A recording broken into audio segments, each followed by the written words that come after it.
So as we progress through the trilogy, we sort of move from City 17, post Half-Life 2, where things are sort of more grim and whatnot, and Alex and Gordon have sort of moved towards their journey beyond the city at the close of Half-Life 1, or Episode 1.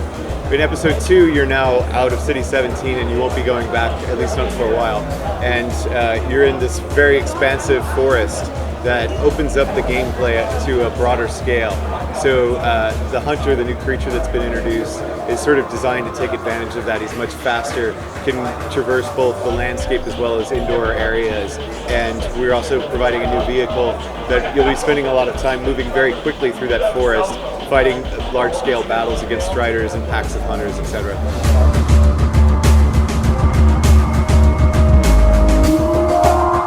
Yeah. By the time you get through Episode 2, at least one person that has been a colleague of yours for a while will no longer be moving on.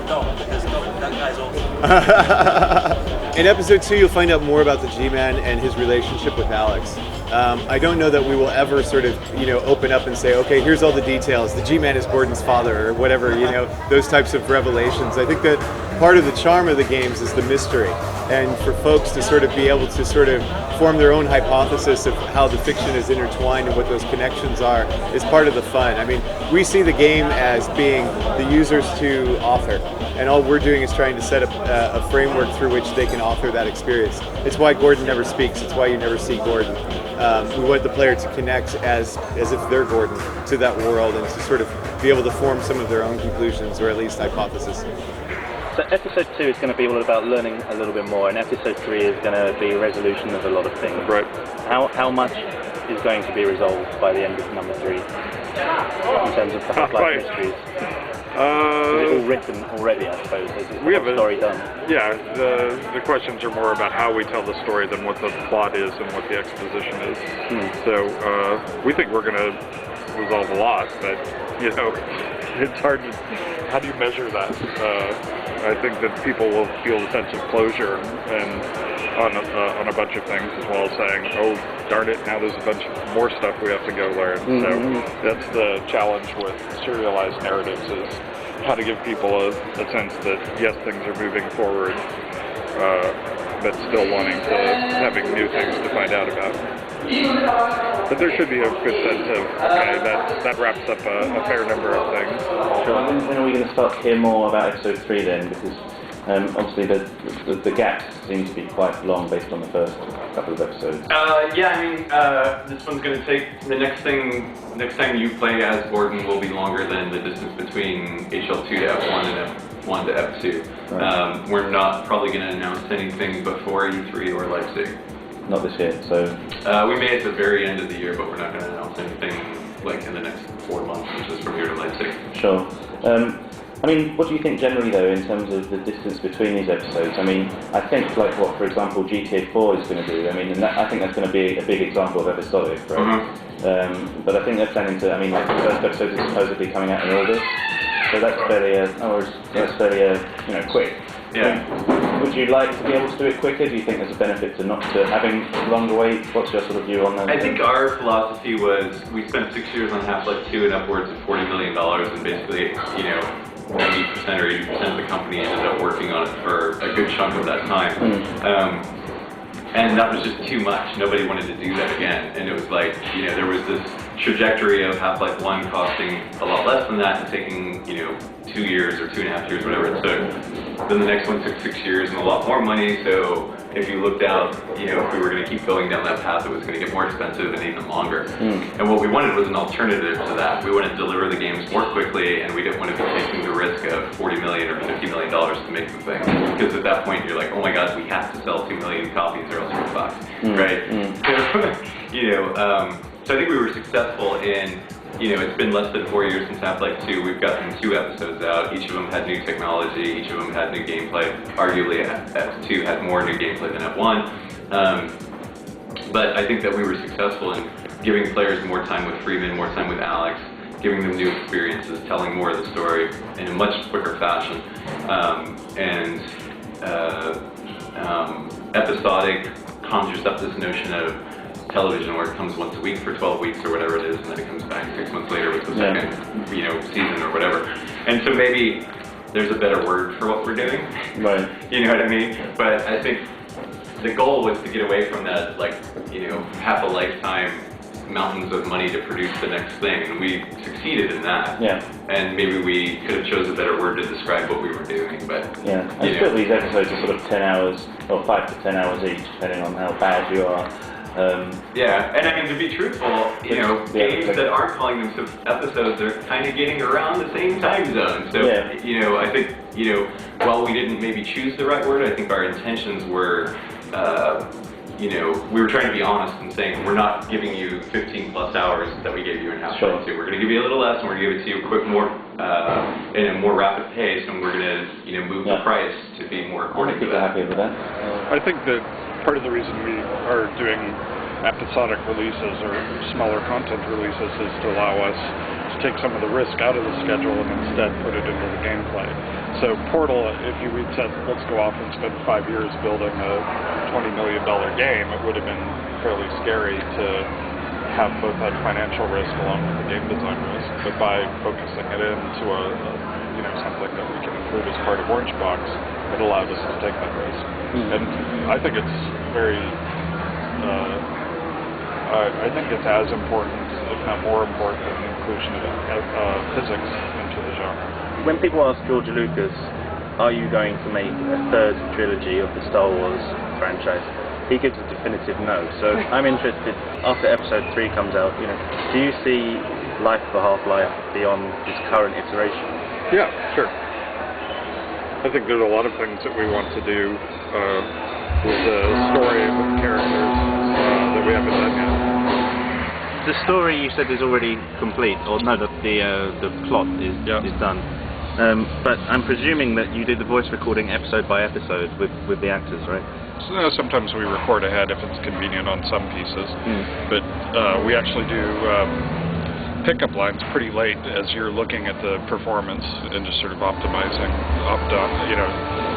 You'll see something in a scene and you'll want to change it to read differently with the voice actor. It's like, oh, make her sound more sarcastic, and we can have the luxury of going back and redoing that stuff. Because I was curious, if you were to record actors well in advance of something that's going to be released,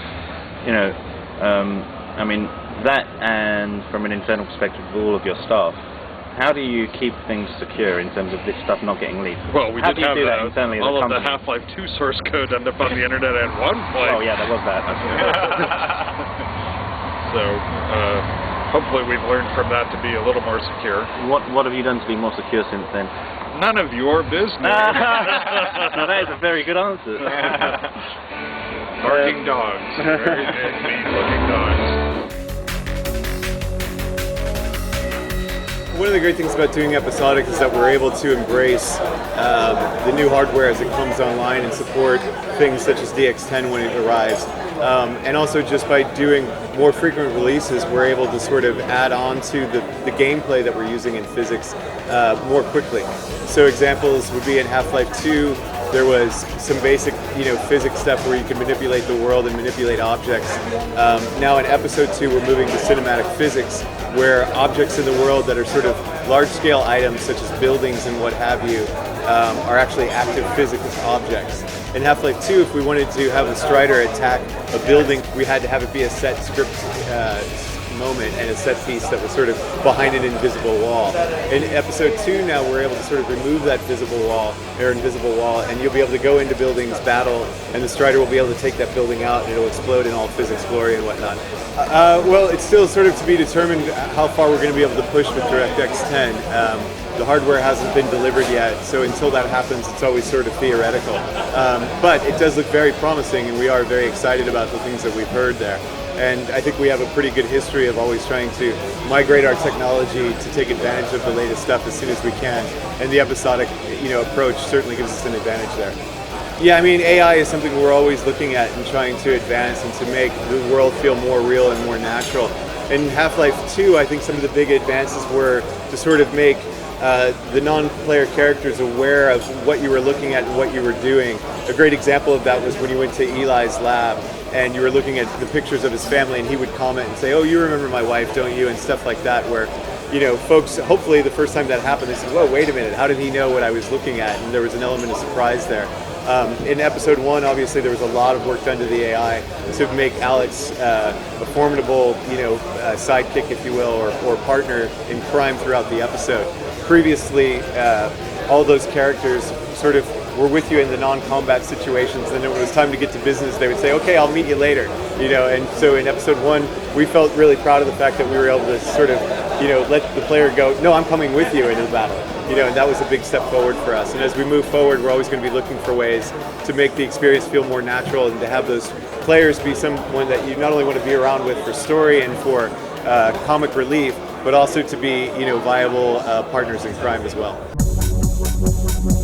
For us, finding voice talent is a critical piece because you spend so much time developing the characters, animating those characters, play testing the world, and then if they open their mouth and they sound like a duck, the whole scene just comes crumbling down. So for us, it was very, very important to nail especially the key characters. And we spent a lot of time listening to audition tapes from professional actors, from aspiring actors, to local voice talent in the Seattle area, etc. And it was really sort of a case-by-case basis where we found people that worked. In the case of Dr. Breen, Robert Culp was an actor who had done a lot of work through the 60s and 70s in TV and film, and seemed sort of unlikely to us because he wasn't top of mind. But when we heard him read for Breen, there was a click right there. And then when we got into the studio and were working with him, he became Breen, and he would take a line, especially from that end scene where he's sort of cackling and sort of getting maniacal and whatnot when you're locked up and stuff with Judith and what have you. And he would take a pass at a couple of those lines, and we thought maybe we had it. He would be like, "No, wait a minute. There's one more," and he would sort of go into space and then deliver it, and he'd be like, "That's the one. That's the line." And it turns out he was right. So it's really great that not only to find those characters, but then to have those folks sort of take ownership of that. Merle Dandridge is a Broadway actress who plays Alex, who developed this affinity for that character. And she's a great person to work with and somebody that we think really brings that role home. So, for us, that's very, very important, just as equally as important as sort of the soundscapes and anything else. The audio cues that you're giving the player and sort of the believability of the characters, the non-player characters, come through with that voice just as much as the modeling and the animation. And one of the things that we also tried to do was that we didn't really promote the fact that we had some famous actors and actresses in the game until after the game came out, because we wanted them to obviously, be acknowledged for their work, but we wanted folks to experience the game and those characters as those characters. So we didn't want people to play the game and say, "Oh, Eli's Benson." We wanted folks to say, "Oh, Eli is Eli," and then maybe after the fact they'd realize, "Oh wait, that was Robert Guillaume, the guy who played Benson."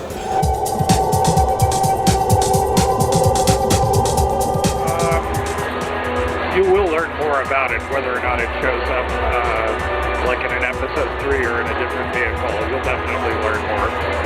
It's part of our universe that we're pretty fond of. I mean, you can tell that when you play through it, you can see that there's a lot of affection in Val for those characters, and especially for Gladys.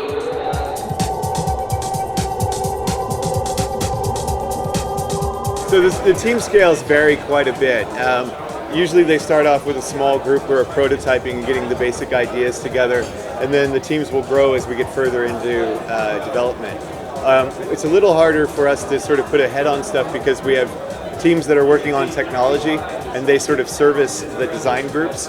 So a design group will come to the tech group and say, "We want the following feature," or "We want to get this to work or to do that," and then it's the tech group's job to sort of service those guys as their clients. So we don't sort of break it down and say, this team has its own engineers and its own designers. There's a lot of sharing and crossover that goes on. In terms of our day, it's really very much driven by get something into a playable state, bring in some people to play the game, and what we do is we all sit behind that person, watch them play, and we're not allowed to speak. And folks will sit and take notes, and it begins with people taking a whole book's worth of notes, and hopefully by the end of the process it's a half a page, and we get to a point where we say, okay, now it's ready. And that's really the gauge that we use, is to bring in people who play games and say, are they finding the cool stuff that we're trying to deliver? If they're missing, the big moments, we've got to redirect or we've got to fix that. A really good example of that is when you first stepped out into sort of the courtyard, if you will, outside of the station in Half-Life 2. And then you walked around the corner to progress, and there was that scene where the Striders were sort of parading. The first couple times we did that, folks went zooming right by that because of the lighting and the way we had stuff put together. And it was like, wow, we spent a lot of time animating that, and it's a big, foreshadowing moment of the story and what's to come. So we had to spend a lot of time sort of revising that until we got it right. And it's not just those moments, it's the gameplay moments, it's the puzzles, it's everything. And we really feel that, we're too close to it to be able to say it's ready or that it's right. And so we very much sort of say, okay, when we come in and we say, okay, Gabe's dad got it and he liked it, and a 22-year-old who plays Counter-Strike 40 hours a week got it, and somebody else who's a different skill set got it as well, then we know, okay, it's right and it's ready. We really run the gamut in terms of what sort of players we bring in for playtesting. I mean, honestly, Gabe's dad is one of the people that we bring in. And we're always looking for new folks to bring in, but we do rely a lot on sort of folks that are well within the community and very core. And usually they're sort of the first ones that we sort of find a success level with.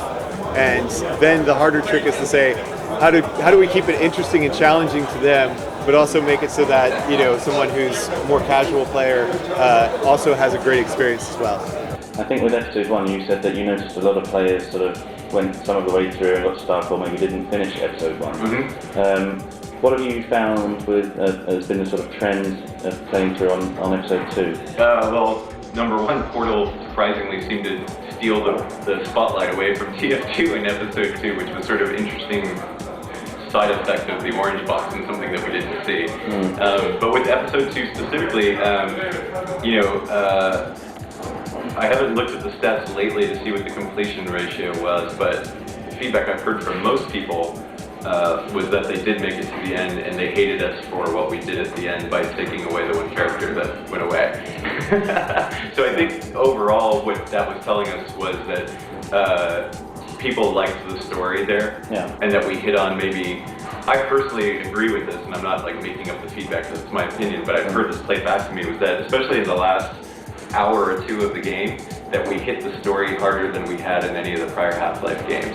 And then the main conveyor in that story got killed. So that was kind of a bummer. But there you go. I mean, shit happens though, doesn't it? And you had warned, I mean, in interviews, including one that you did with me ages ago now, like 2 years ago, that somebody wouldn't be continuing on the journey. So I was like, shit, who's that going to be? Yeah, we teased it enough so that we hopefully would get you to the end, and then you could find out. But I think the good thing was that, the other thing too that I think has played into a lot more people finish, my hunch is that more people finished F2 than F1, and I think part of that is because we got back to the variety of gameplay that was in Half-Life 2. I think Half-Life 2 did a really good job. I heard this from folks that they felt like it was 3 or 4 games in one, and we did that intentionally. There were 5 specific places where we said, in this place you're going to do this, in this place you're going to airboat, in this place you're going to do a lot of gravity guns, in this place you're going to fight striders, and then at the end we're just going to send things over the top and make you laugh at free, right? And I think that F2 sort of went back to that winning formula, whereas episode 1 was kind of you and Alex fighting in the city streets the whole time, and it was, I don't want to piss all over episode 1 and say it was sort of like a one-note thing, but it wasn't as varied in the gameplay as F2 was, and I think that's one of the things that keeps people going. Again, it's that variety and sort of this thing of the peaks and valleys along the way. There's no question that G-Man's my favorite character. I mean, he is just the perfect foil, and there's something about him that is both creepy, scary, and also kind of humorous at the same time. And I sort of like the multi-layers of him and the mystery around him.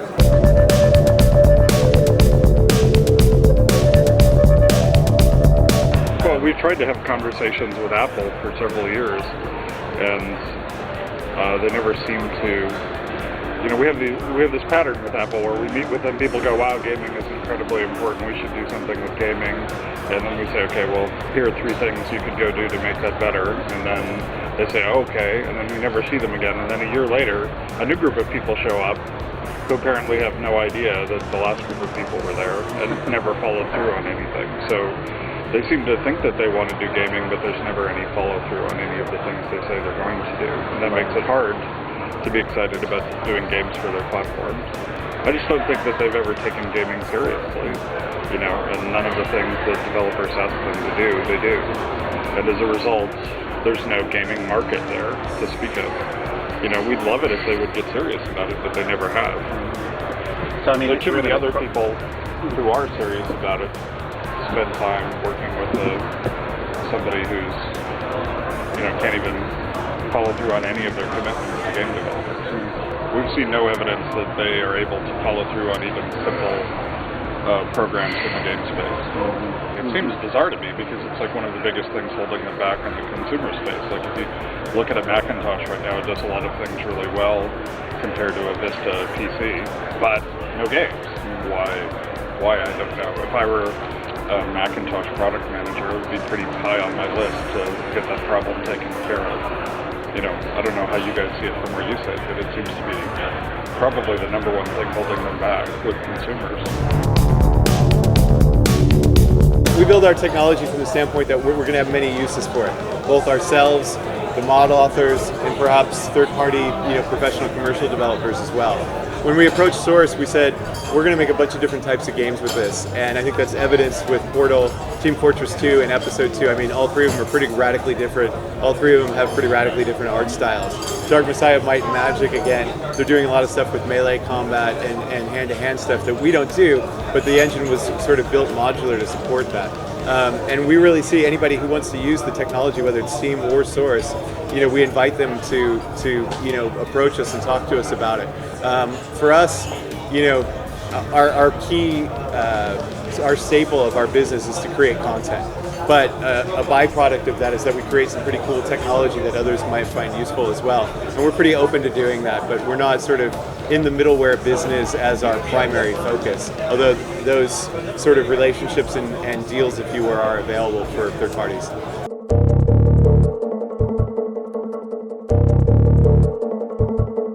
I think Steam's come a long way since we first started working on it. Originally, it was sort of, the idea came out of trying to better serve the people who are playing our games online. So things like auto updates were a big deal back, 5-6 years ago when we were first talking about it. The success of Counter-Strike and Team Fortress Classic just made us realize we have to do a better job of servicing these customers. So auto updating, messaging, better server browsing, etc. were the first set of features. And once we got down that road, we realized, okay, well, we can deliver full content this way as well. Since we launched Half-Life 2 and Condition Zero, which were the first two titles that came out, we've learned a lot more about how to do a better job of delivering the full games over Steam as well. And I think now we're at a great point where we're not only serving our own games, but also great independent games from people like Introversion and Tripwire guys who did Red Orchestra. But we're also moving on now to supplying other big commercial games such as Dark Messiah of Might and Magic from Arcane and other titles that will be announced later this year.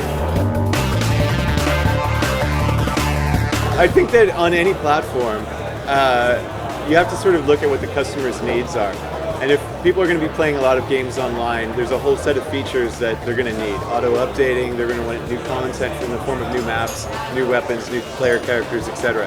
And being able to put that at people's fingertips and making it easier for them to access that content and get back into the game is really the trick. How that's accomplished, is sort of irrelevant. On the PC, we have Steam established, and we've got it to a state now where it's very mature and working very well, not only for our games, but for other people's games as well. Microsoft is obviously making some movements in some direction to support their players as well through Xbox Live, and they've got some good stuff going there. On the PS3, we haven't really learned exactly how it's going to work, but I'm sure that Sony has something up their sleeve or something that they're building that's going to be similar to support that group of people. And I think it's just something that, as we evolve and more people are playing online games, it's just a mandatory. So hopefully everybody will have something in place that customers like and feel like they're getting more out of their games than what they got for the first $50 when they cracked the shrink wrap.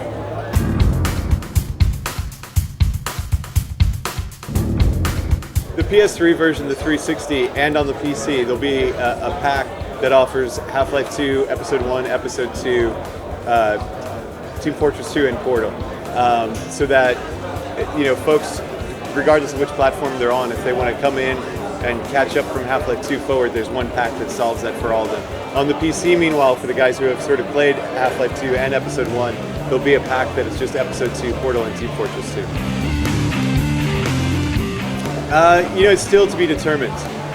Lost Coast may be something that we produce post-launch and put out through one of the online systems for the consoles. Well, technically it's certainly possible, and Microsoft is starting to show some signs that they're going to encourage folks to develop for cross-platform between Vista and the 360, which we think is really exciting. I mean, once upon a time, we had a version of Half-Life 1 running on the Dreamcast that could play against the PC, and since the Dreamcast, Sega kind of exited the hardware business before we finished, that never came to fruition. But we know it's technically possible. It's really a matter of if the console platform holder wants to open up the platform to have that interoperability with the PC. One final thing about Steam, is there a minimum requirement for someone, I mean, say I made a game and I wanted it on Steam. Send us email. I mean, what if it was crap? Well, if it's crap, then we're going to tell you to go away.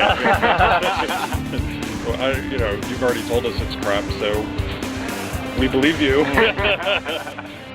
We tend to think of what we do is providing tools more than anything else. We're not in the gatekeeping function. We're not making editorial decisions for you. Mm-hmm. Our way of thinking is in the same way that the Source SDK is a set of tools, and we want people to do a bunch of different kinds of things. If you ask us, the same way for Steam, we see it as tools for developers.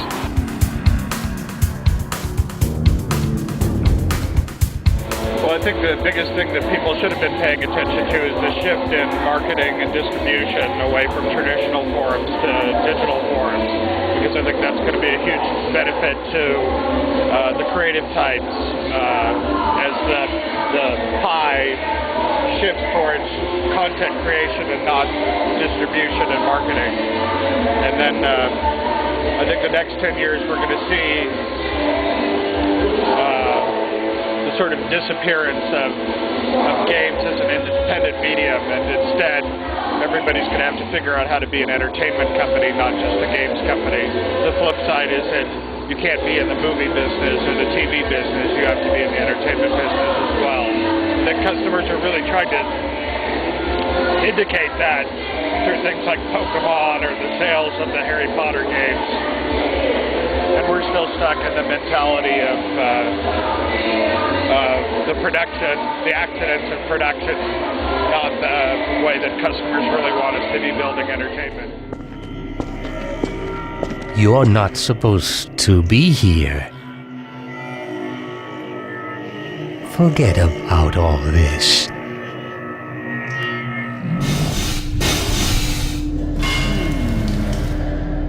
Now, that's interesting. I think we're getting somewhere.